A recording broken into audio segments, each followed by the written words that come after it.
விஜய ஹீரோவை வச்சு ஒரு படம் டைரக்ஷன் பண்ணுறாரு. 2000 தெலுங்கில் ரிலீஸ் ஆன ஆசாத் அப்படின்ற ஒரு படத்தை பேஸ் பண்ணி தான் இந்த படத்தை எடுத்திருப்பாரு. அந்த படம் தாங்க வேலாயுதம் அப்படின்ற படம். இந்த படமும் சூப்பர் டூப்பர் ஹிட் ஆச்சு அப்படின்னு தான் சொல்லணும். இந்த படம் எத்தனை பேருக்கு பிடிக்கும் இல்லை பிடிக்காது அப்படின்றத கமெண்டில் சொல்லுங்கள்.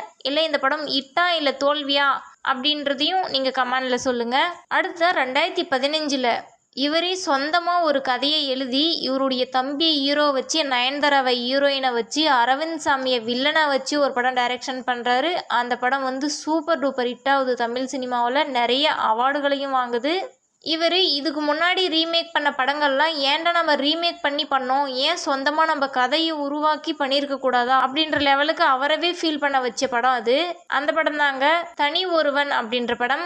இந்த படம் எத்தனை பேருக்கு பிடிக்கும் அப்படின்றத கமெண்ட்ல சொல்லுங்கள். அடுத்த சிவகார்த்திகேயனை. இந்த வீடியோ நீங்கள் முழுசாக பார்க்கணுன்னா கீழே லிங்க் கொடுத்துருக்கேன், கிளிக் பண்ணி பாருங்கள்.